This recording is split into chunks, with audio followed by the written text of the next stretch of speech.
It's been a little while here. I'm just gonna do an update on the car. I couldn't film everything. I don't know how to weld, so I had some in-house welding done. Amazing fabricator at Blackdog SpeedShop hooked us up with some awesome welds and brackets for the intercooler and the radiator. If you ever need work done, definitely check them out. They do a great job, high quality stuff. I mean, like, I'm shaking like the car when I move this thing. It's not going anywhere. So I got the piping done on the side going to the intercooler. I need to get a little 45-degree adapter right here. The kit that I got from CX Racing does fit. However, since I got the tucked radiator from Chase Bays, it kind of had to move the whole thing forward. So that kind of messed that side up, but it shouldn't be too bad. I had to get a longer 45 for right here, a longer 90 for right here, and then I just need to get a 45 right there. So it's not too much different. I didn't have to make any pipe from scratch, so that helps a lot. Another thing with the intake manifold, the bolt location for the mid sump / rear sump oil pan is different for the dipstick. So we had to get like a bracket made right there. It just bolts into this. So now we have a dipstick that's nice and secure, won't fly off. And then I'm gonna finish mounting this once we pour some fluid into it. We just want it to be really high at first to feed it through. We don't want any air bubbles going through there at first. And then we'll bolt it down right there. We got the throttle cable set up. You guys saw me make this on the other video, and it's very secure, works great. We got a metal clamp in here. Forgot to put heat shrink on it, so I kind of had to improvise with some tape. It's nice and tight. I mean, it's a little loose, but it won't fall off, and you don't feel it in the pedal at all, so it's great. All right, so for the interior of the car, we got the shifter set up good. We got the selector rod shortened to the proper thing. Bang through the gears all nice. Feels great. This is from Click Tuning.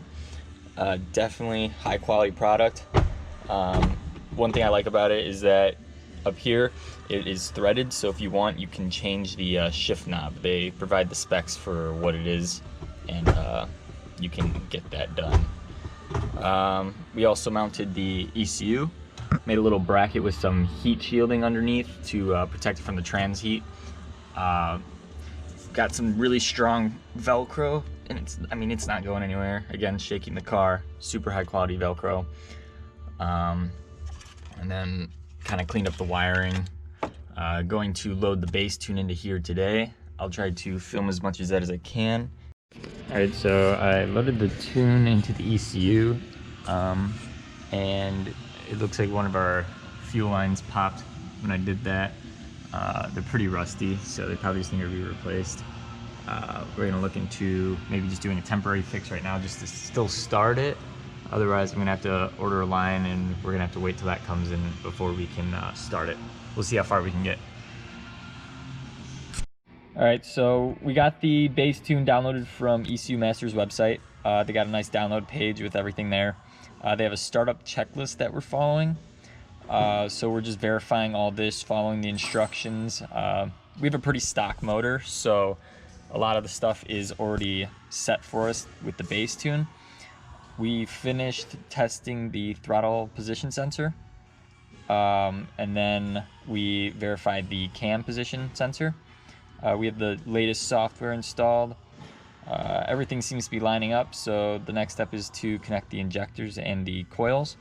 So we're going to start connecting those, and then we will start to see what the next steps are. We'll try to get this thing started up if we can.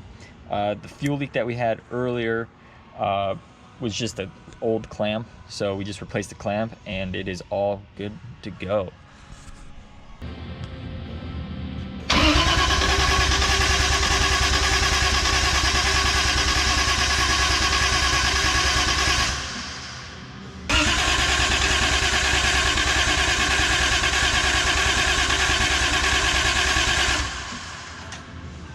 Alright guys, a little update. So since last time we were trying to troubleshoot and everything, still didn't get anywhere, so we got to get a tuner out here that knows everything with the 1jzs. Over here we got this fitted better. The guys over here at Blackdog SpeedShop cut and welded it a little bit differently. Same with the water neck right here. They cut and welded it. It's a little bit better flow that way. It's not too tight over here, so it fits great. And the bottom didn't need any work.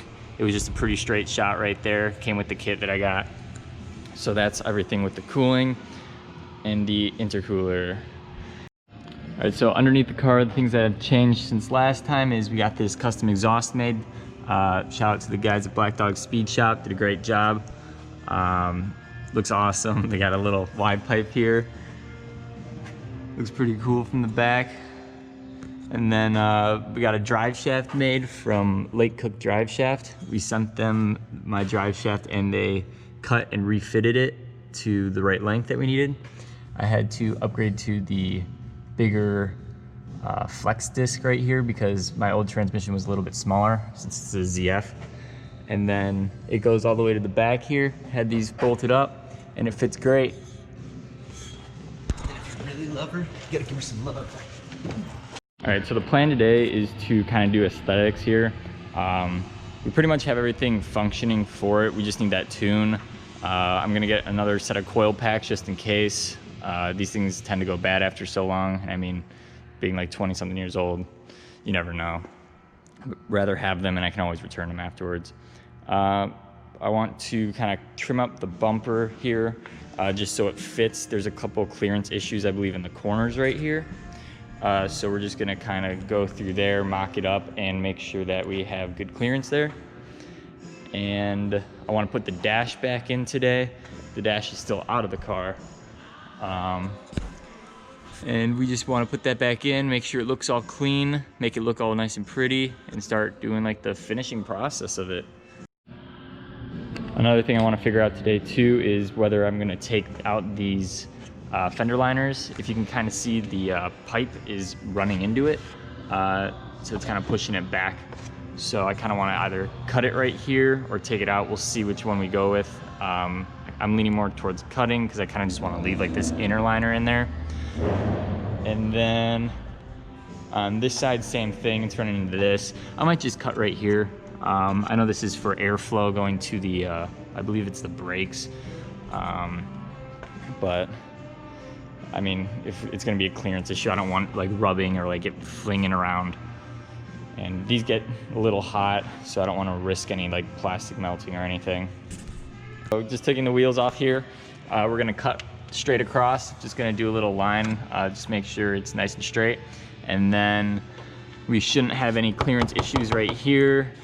And then it'll be all good. I don't want to take it all out because I want to keep it like back over here still.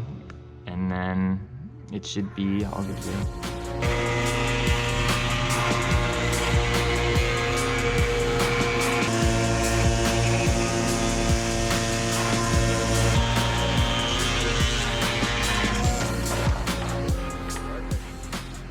Front bumper installed. We got the headlights installed.